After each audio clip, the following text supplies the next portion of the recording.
6 करोड हात चलाउनु पर्छ एकैसाथ। कलमले मात्रै बन्दैन देश, औजार चलाउनु पर्छ अब। नीतिले मात्रै बन्दैन देश, श्रमदान गर्नुपर्छ अब। हो आदरणीय दाजुभाइ दिदीबहिनीहरू, कलमले मात्रै देश बन्ने भने हलो कोदालो किन चाहिन्छ है? हामीले चाहिँ फेसबुक र टिकटकमा हेरेको मिठो मिठो खाना हाम्रो मुखमा उफ्रेर आउँछ र भनेको है? के एआईमा बनाएका राम्रा राम्रा छैन तपाईँको विकासका मोडेलहरू जबसम्म हामी धुलो र मैला ढुङ्गामा जोतिँदैनौँ घोटिँदैनौँ तबसम्म यथार्थमा बन्छ र भनेको। त्यसो भएको कारणले गर्दाखेरि त्यो तपाईँको चाहिँ हाम्रो सपनालाई यथार्थमा यो धरतीमा फुलाउने फलाउने अभियान हो श्रम संस्कृतिको अभियान। म यहाँहरू सबैजनालाई उत्पादन र निर्माणको यो अभियानमा हार्दिक स्वागत गर्न चाहन्छु।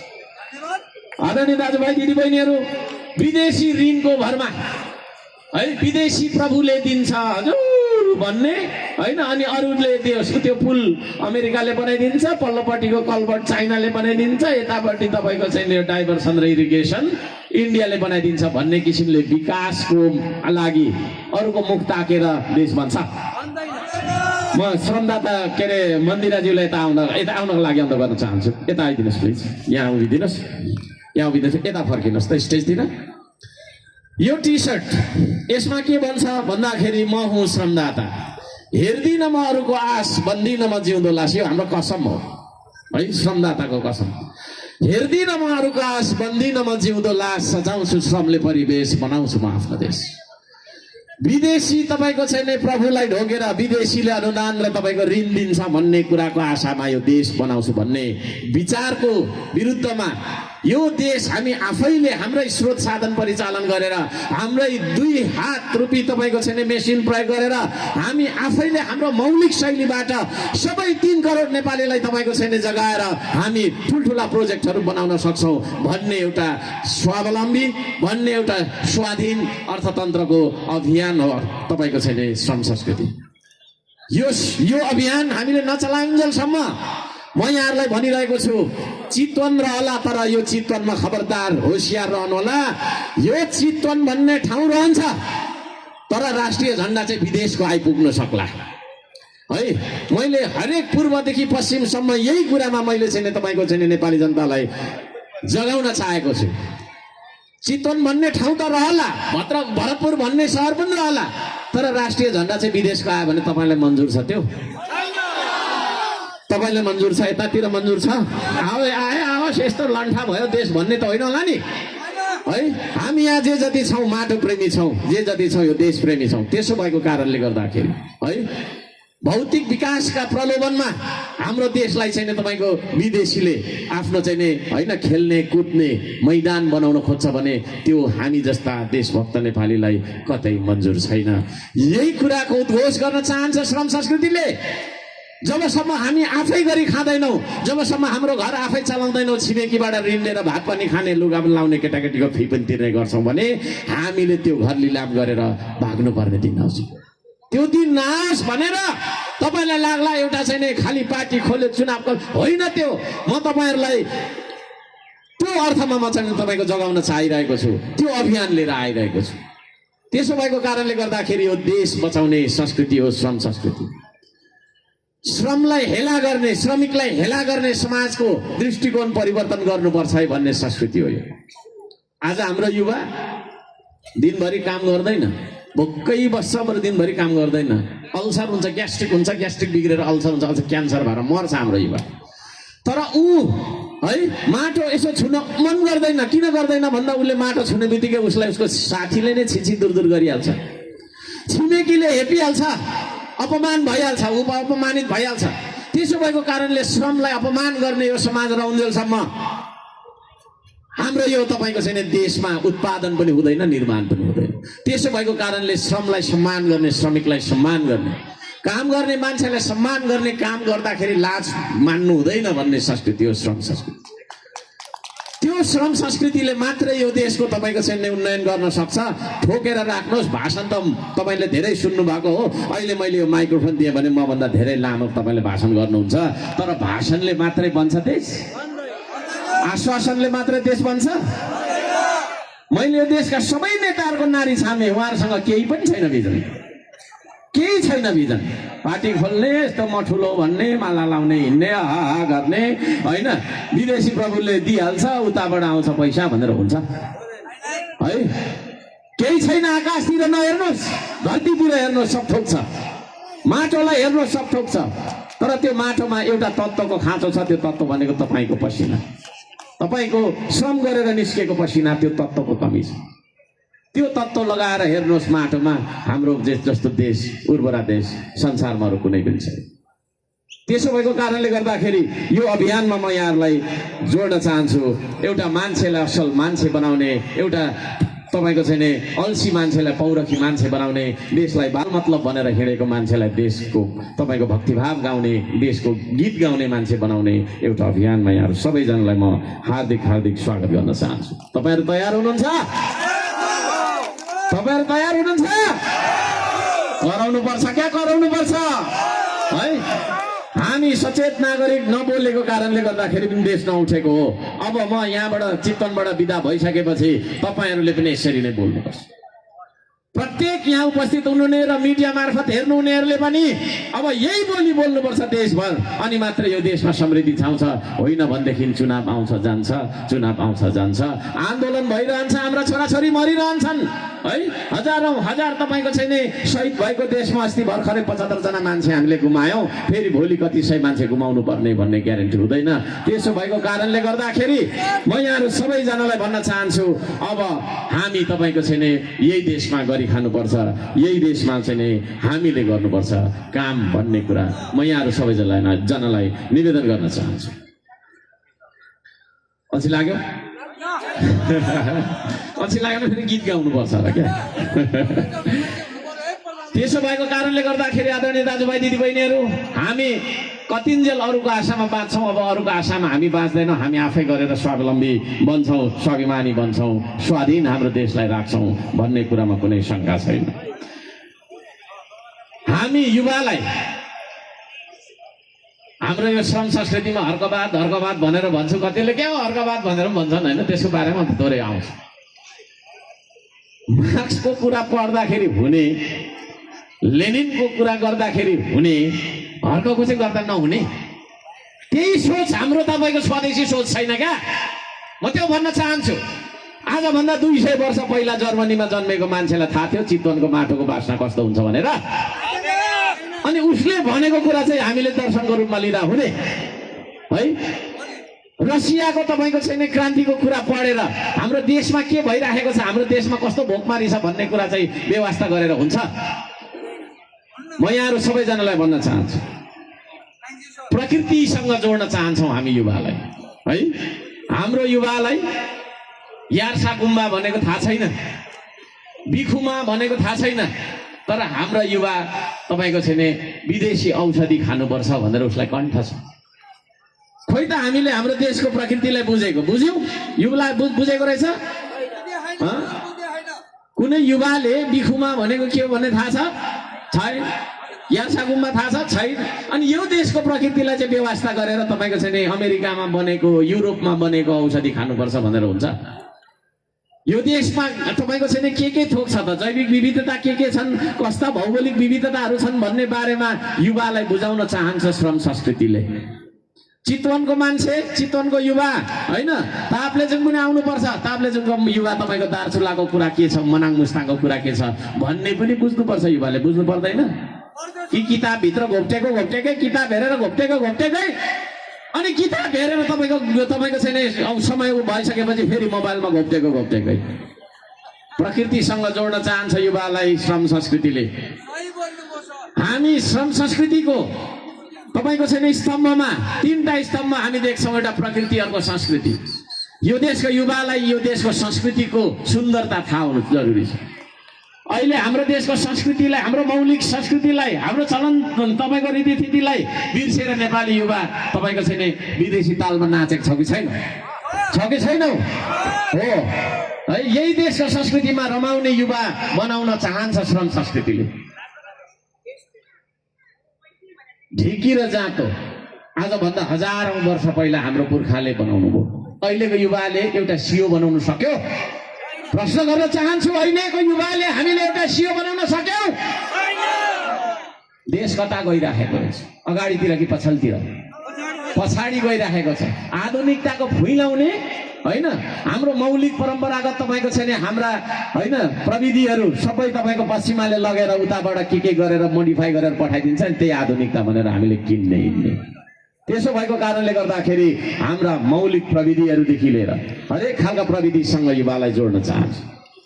म तपाईहरुलाई भनौं, अब म ढुङ्गा बोक्छु, खाली ढुङ्गे मेयर भनेर पनि अपमानित मलाई गरे, ठिक छ हैन, देश बनाउनको लागि म ढुङ्गे मेयर बन्न तयार छु, जङ्गली पनि भने जे भने, तर युवालाई आविष्कारसँग जोड्नुपर्छ भन्ने तर्क राख्ने मान्छे मै मात्रै जस्तो लाग्छ 753 पालिकामा है, पालिका प्रमुखहरू मध्ये। थुप्रै सानो बजेट छ, यहाँको जत्रो ठुलो छैन, यो त अब महानगर भयो हैन, काठमाडौँ झन् ठुलो भयो। सानो बजेट भएर पनि मैले इन्जिनियरहरूलाई हैन प्रशस्त पैसा छुट्याउने गरेको छु हैन, लेट देम लर्न है भनेर चाहिँ तपाईको गरेको छु। त्यसले गर्दाखेरि प्रकृतिसँग जोड्न चाहन्छ युवालाई। यहाँहरू सबैजनालाई यो श्रम संस्कृतिमा युवाहरूलाई म हार्दिक स्वागत गर्न चाहन्छु। युवालाई श्रमदेखि माटोदेखि देशसम्म पुर्याउन चाहन्छ श्रम संस्कृति।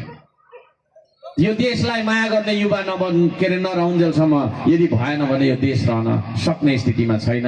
त्यसो भएको कारणले गर्दाखेरि देशको जनशक्तिको सबैभन्दा मूल आधार है मेरुदण्ड युवा शक्तिलाई दुरुपयोग गर्नुपर्छ, युवा शक्तिलाई राजनीतिक गुण्डा बनाउनुपर्छ भन्ने कुरामा गर्दैन, उद्यमी बनाउनुपर्छ भन्ने कुरा श्रम संस्कृतिले राख्न चाहेको छ। म यहाँहरू सबैजनालाई निवेदन गर्न चाहन्छु। यहाँहरू सबैजनालाई हार्दिक स्वागत गर्न चाहन्छु श्रम संस्कृतिमा, जुन संस्कृतिले यो समाजलाई जोड्न चाहेको छ। धर्म, पार्टी, जाति, विभिन्न खालका चाहिँ बाहनामा फुटेको तपाईको समाजलाई एउटै समाज बनाउन चाहेको छ। त्यसो अर्थमा पनि म यहाँहरू सबैजनालाई हार्दिक अनुरोध गर्न चाहन्छु, यो संस्कृति तपाईको आफ्नो संस्कृति, यो श्रम संस्कृति हर्क साम्पाङको रहेछ, एक दुईजना मान्छेको रहेछ भन्ने होइन, यो अब हामी सबैजनाको संस्कृति हो। यो संस्कृतिमा यो अभियानमा तपाईहरू नहिचकिचाइकन होइन, यता त्यता नमानिकन तपाईहरू आउनु होला भनेर भन्न चाहन्छु। यहाँहरू सबैजनालाई हार्दिक स्वागत गर्न चाहन्छु। आदरणीय दाजुभाइ दिदीबहिनीहरू, धेरै कुराहरू छन्। हामी श्रम संस्कृति यो महाअभियान लिएर हिँडिरहँदाखेरि धेरै मान्छेहरूलाई धेरै खालका तपाईको चाहिँ प्रश्न सोध्न मन लागिरहेको होला है, धेरै खालका तपाईको चाहिँ जिज्ञासाहरू राख्न मन लागिरहेको होला। ती कुराहरूलाई पनि हामी समेट्छौँ। मैले अघि भने हामी श्रम संस्कृति मैले 2-4 दिन पहिला हाम्रो घोषणा पत्र पनि वाचन गरेर सुनाइसकेको छु।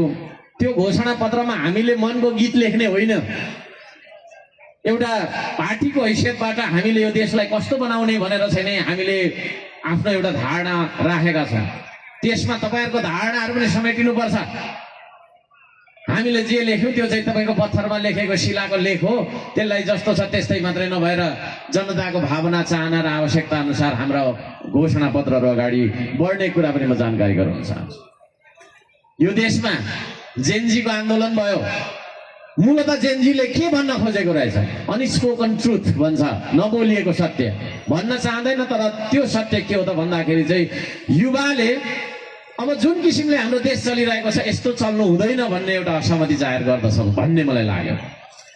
त्यसो भएको कारणले गर्दाखेरि श्रम संस्कृति मात्र यस्तो एउटा पार्टी हो जसले सरकार गठन गर्यो हैन, गरेपछि तपाईको चाहिँ युवाको आवाज सुन्नको लागि जेनजी आयोग अथवा युवाको आयोग भन्नुहोस्, त्यो मार्फत हामी युवा पुस्तासँग इन्टरेक्सन गर्छौं। व्हाट दे थिंक, मैले जे सोचिरहेको छु त्यो कुरा आजभन्दा 20 वर्ष, मभन्दा 20 वर्ष तपाईको चाहिँ पछाडि जन्मेको बालकले अथवा युवाले सोचिरहेको हुँदैन। त्यसले गर्दाखेरि युवा पुस्ताको के हो त समस्या, युवा पुस्ताको चाहना के हो त्यो नबुझिकन राज्यको नीति बनाउनु हुँदैन भन्ने मेरो तर्क हो।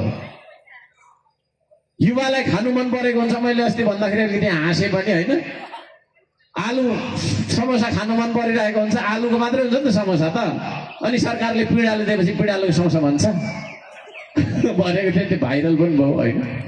त्यसले गर्दाखेरि युवाले के चाहिराखेको छ? त्यो युवाको चाहनालाई नीति बनाउने ठाउँमा लानुपर्छ। यो त आलाका चाहिँ हिजो अस्ति भर्खर मैले नै जन्माएको मेरै छोरा मेरै छोरी यसको के चाहना सुन्नु भनेको कारणले गर्दाखेरि अस्ति भर्खर भएको दुर्घटना त्यो चिज हो होइन। We should know the sentiment of the youth होइन, वाट दे आर थिङ्किङ, के सोचिरहेका छन् युवाले, त्यो कुरा हामीलाई थाहा हुनु जरुरी छ। किनभने हामी अग्रगामी देश बनाउन चाहन्छौँ भने त युवाको सेन्टिमेन्ट क्याच गर्नु पर्यो होला नि हामीले, होइन र? भविष्य भनेको युवा हो कि वृद्ध हो त? युवा हो। युवा पुस्ता नै यो देशको भविष्य भएको कारणले युवा पुस्तालाई तपाईँको चाहिँ नि सोधेर युवा पुस्ताको चाहना के छ त्यो त्यसलाई पनि मिसाएर हामीले चाहिँ नि हाम्रो योजनाहरू अगाडि बढायौँ भने मात्रै यो देशले अग्रगमनको बाटो लिन्छ। होइन भनेदेखि फेरि त्यही हो, म त उहिलेको, म त यति वर्ष जेल बसेको, मैले भनेकै हुनुपर्छ राष्ट्रिय नीति भन्यो भने त उही हो, ताली बजाउन हौ अलिकति हुँदैन, भागिनु पर्ने बनाउँछ। त्यसो भएको कारणले गर्दाखेरि म भन्न चाहन्छु होइन, युवाको आवाज हो श्रम संस्कृति। श्रम संस्कृति खालि ढुङ्गा बोक्ने कुरा मात्रै होइन। मैले यहाँहरूलाई केही तपाईँको चाहिँ मिडियामा लाग्ने गरेको आरोप होइन, मलाई खालि ढुङ्गा मात्रै बोकाउने ढुङ्गा होइन। श्रम संस्कृतिले बनाउने देशमा है शिक्षालाई शोषणको रूपमा प्रयोग गरिँदैन। शिक्षालाई त शोषणको रूपमा प्रयोग गरिएको छ छैन। हिजो मैले हेटौडा भने भन्दै गरेको कुरा, एउटा सानो बालकलाई 15 केजी तपाईँको चाहिँ किताबको झोला बोकाएर पठाउने अभिभावक हो कि होइन? हामी हातमा छातीमा हात राखेर भनौँ, त्यति सानो नानीलाई जसको तपाईँको चाहिँ जसले आफ्नो नाम भन्न जान्दैन, कटुमा सुसु गरेर आउँछ, उसलाई बाहिर टोइलेटमा सुसु गराए भनेर सिकाउनु त छैन होइन? तपाईँको चाहिँ किताबको भारी बोकाएर पठाएको छ, त्यो शैक्षिक शोषण हो। मुद्दा लाग्न सक्छ यसलाई मजाले विश्लेषण गर्ने भने। त्यसो भएको कारणलाई शिक्षालाई तपाईँको भारको रूपमा होइन है। हामी 3 दिन मात्रै स्कुल लगाउने तर्खरमा छौँ है। 3 दिन मात्रै सिद्धान्त पढ्यो भने भइहाल्छ है। व्यवहार पो चाहियो त। नेपालमा धेरै भएको भनेको के हो तपाईँलाई थाहा छ? नेपाली जतिको राम्रो भाषण गर्ने मान्छे संसारमा कोही पनि छैन। रिसर्च गर्नुहोस् है, रिसर्च गर्नुहोस्। अब यो माइक मैले यहाँ कसैलाई दिएँ भने फेरि म भन्दा लामो उहाँले भन्नुहुन्छ, ज्ञान कति छ कति छ होइन, तर खोइ त प्र्याक्टिस चाहिँ, प्र्याक्टिस खोइ। त्यसले गर्दाखेरि जीवनमा है म भन्ने गर्छु, मेरो तर्क के छ भने what we read in the books written by others, अरूले लेखेको किताब पढेर केही ज्ञान प्राप्त गरिन्छ, तर अरूले लेखेको किताब मात्रै जीवनभर पढिराख्नु त्यो शिक्षा होइन। तपाईँ के गर्नुहुन्छ आफ्नो जीवनका लागि, यो समाजका लागि के अरे के कुरा चाहिँ राम्रो काम गर्नुहुन्छ, बेटर काम, त्यो कुरा चाहिँ तपाईँको शिक्षा हो। शिक्षा त्यस्तो हुनुपर्छ भन्ने तर्क राख्छ श्रम संस्कृति। तमाम युवालाई हामी उत्पादनसँग जोड्न चाहन्छौँ है।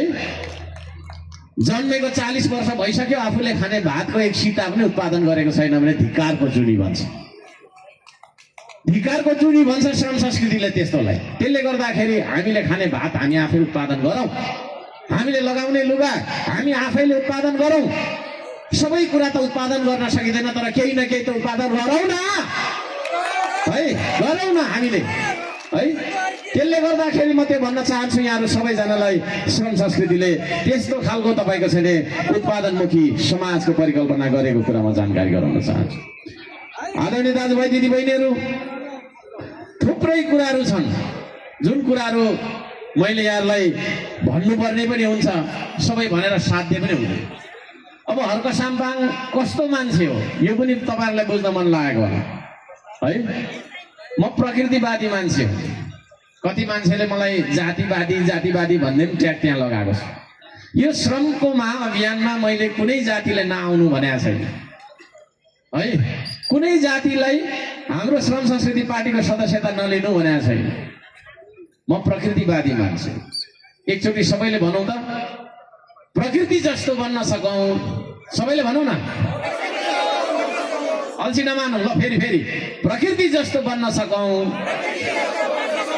कसैलाई विभेद नगर्ने, संस्कृति जस्तो बन्न सकौँ, सबैलाई आफ्नो ठान्ने, प्रविधि जस्तो बन्न सकौँ, जीवनलाई सहज बनाउने, यस्तो बनाऊ हामी, यस्तो बनाऊ। म त्यो भन्न चाहन्छु है। धेरै मान्छेहरूले भन्नुहुन्छ हर्क साम्पाङ यस्तो उस्तो भनेर सुन्नुभयो होला चितवनमा, तर हर्क साम्पाङ कस्तो छ भन्दाखेरि त्यस्तो छ है। रुखो बोल्छु, झुटो बोल्दिनँ, भोकै बस्छु, कमाएर गरेर खान्छु, जुठो खाँदिनँ है, जुठो खाँदिनँ, भ्रष्ट बन्दिनँ, भ्रष्टलाई छोड्दिनँ। देश नबनुन्जेलसम्म, देश धनी नबनुन्जेलसम्म सुकिलो मुकिलो बनेर सुख भोग गर्दिनँ। देश हाँस्दाखेरि देशसँगै हाँस्ने मन छ मेरो, देश रुँदा देशसँगै रुन्छु र देशको आँसु पुज्छु। माटो हुँ म, मलाई दुख्दैन, कुल्छ या पूजा फरक पर्दैन। यी मेरा लाइनहरू घरिघरि म लेखि पनि रहन्छु। म फेरि कस्तो मान्छे हो भने म जे सोच्छु त्यही बोल्छु, जे बोल्छु त्यही गर्छु, र जे गर्छु होइन त्यसको जिम्मा लिन्छु। हामीले यहाँ टी सर्टहरू लगाएको देखिरहेका छौँ, त्यसको अघिल्तिर लेखिएको छ देश सोच्न सकौँ, म देश बोल्न सकौँ, देशकै कर्म गर्न सकौँ, देशकै लागि मर्न सकौँ। हामी सबैको मनमा यो देश हुन सकोस्, श्रम संस्कृति त्यो भन्न चाहन्छु है। तपाईँको मनमा देश छैन भने आदरणीय दाजुभाइ दिदीबहिनीहरू, आज म तपाईँको मनको कुनामा देशको नक्सा राख्न चाहन्छु। तपाईँले सोच्दा तपाईँको पेटको लागि मात्रै नसोच्नु, चरा मुसा झिँगा कमिला पनि बाँचिरहेको छ आफ्नो पेटको लागि है। प्रकृतिमा यो सबै तपाईँको हामीले पालेको चौपायाहरू हामीले छोडिदियौँ भने त्यो भोकले मर्छ र मर्दैन। बाख्रा पाल्नु भएको छ, छोडिदिनु, त्यो मर्दैन, त्यो आफ्नो पेट पाल्छ त्यसले। तर हाम्रो अघिल्तिर दुईटा जिम्मेवारी छ, आफ्नो पेट र देश। पेटको बारेमा मात्रै सोचिरहेको नेपालीहरू भएको कारणले गर्दाखेरि देश ढल्दाखेरि पनि वास्ता छैन है। आफ्नो घर अगाडि तपाईँको के अरे तपाईँको लडिराखेको पानीको बोतल नउठाउने हामी स्वार्थी नेपाली हो कि होइन? अब त्यस्तो बन्नु हुँदैन है। जब हाम्रो देश पनि हाम्रो मनको कुनामा, हृदयको कुनामा, मुटुको कुनामा कहीँ कतै रहन्छ, त्यहाँदेखि झरिराखेको पानीको बोतल छ भने नगरपालिकाले उठाओस् भन्दैन, हामी आफै पनि उठाउँछ। हामीले देशलाई हामीले माया गर्दैनौँ भन्ने कुराको प्रमाण म एक दुईवटा दिन्छु, राम्रो बुझौँ है। हामी भावनामा मात्रै देशलाई माया गर्छौँ है, गीतमा माया गर्छौँ, गीत गाउँछौँ, सयौँ थुङ्गा फुल्का हामी भन्छौँ, नाच्छौँ, तर व्यवहारमा हामीले देशलाई माया गर्दैनौँ भन्ने कुरा म तपाईँलाई राख्छु। कसरी भन्दाखेरि सरकारी कार्यालय गयो भने ढोका भत्किराखेको हुन्छ कि हुँदैन? त्यही सरकारी कार्यालयमा बिहान 10 बजीदेखि 5 बजीसम्म काम गर्ने कर्मचारी, हाकिम, विभिन्न तहका कर्मचारीको घर चाहिँ फेरि राम्रो हुन्छ, हुँदैन? बनाउँदैन, उसले बनाउँदैन, एउटा छिस्किनी पनि लाउँदैन। एउटा सरकारको काम बजेटबाट कहाँ मैले 1 रुपियाँ निकाल्नु हुन्छ भन्ने खालको स्वभाव राखेको कारणले हामीले देशलाई माया गर्दो रहेछौँ। इमान्दार भएर भन्नुहोस्, हामी देशलाई माया गर्दो रहेछौँ? गर्दैनौँ, हामी गर्दैनौँ देशलाई माया है। सरकारी स्कुल हेर्नुपर्छ ल्याङफ्याङ, अस्पताल हेर्नुपर्छ ल्याङफ्याङ है। सरकारी भन्ने बित्तिकै हामीलाई वास्तै लाग्दैन, तर आफ्नो निजी भन्ने बित्तिकै होइन चिल्लो चाप्लो यसो राम्रो हुनुपर्छ भन्ने त्यो मनोविज्ञानले प्रमाणित गर्छ हामी देशलाई माया गर्दैनौँ। विभिन्न ऋण लिएर योजनाहरू बनाउँछौँ, अथवा आफ्नै तपाईँको छैन, तपाईँको उत्पादनको आफ्नै आन्तरिक स्रोतबाट बजेटहरू आउँछ। 50 लाखको बजेट गयो भने 15 लाख 20 लाख चाहिँ यसो घुमाएर कागज मिलाएर है राख्नु पाए हुन्थ्यो भन्ने खालको सोच विचार हाम्रो छ कि छैन नेपाली समाजको? त्यो सोच रहेको कारणले गर्दाखेरि हामीले नेपाललाई माया गरेको छैन। भावनामा मात्रै, गीतमा मात्रै माया गर्ने होइन आदरणीय दाजुभाइ दिदीबहिनीहरू, अब व्यवहारमा माया गर्नुपर्छ। सबैभन्दा ठुलो प्रमाण म तपाईँलाई के दिन्छु भने भ्रष्ट हो, दलाल हो, एमसीसी को मतियार हो, यस्ता सन्धि सम्झौता यिनीहरूले पास गरे। अघि भर्खर भन्दै हुन्थ्यो नारायण पनि बेचिसकेको यताबाट हामीले कुलो निकाल्नु पाउँदैन भन्ने छ होइन। यस्ता फटाहरू हो भनेर थाहा पाई फेरि मेरै पार्टी हो, मेरै नेता भनेर भोट हाल्ने नेपालीले, मतदाताले देशलाई माया गरेको हुन्छ? हुँदैन। त्यसो भएको कारणले यो देशलाई माया गर्ने नै हो भने अब हामीले यो देशलाई साँच्चैको अर्थमा माया गर्नुपर्छ, व्यवहारबाट माया गर्नुपर्छ। अब समय आएको छ परिवर्तनको। तपाईँले जबसम्म मत परिवर्तन गर्नुहुन्न तबसम्म हर्क साम्पाङ आएर कराई मात्रै राख्नुपर्ने स्थिति हुन्छ। तपाईँ पनि कराउनुहुन्छ होला, सामाजिक अभियानहरू चलाउनुहुन्छ होला, तर परिवर्तन हुँदैन है। घरको फोहोर सफा गर्नुपर्छ भने माथिल्लो तलबाट सफा गर्नुपर्छ, तल सफा गरेर हुँदैन, माथिको फोहोर आइहाल्छ। यो देशको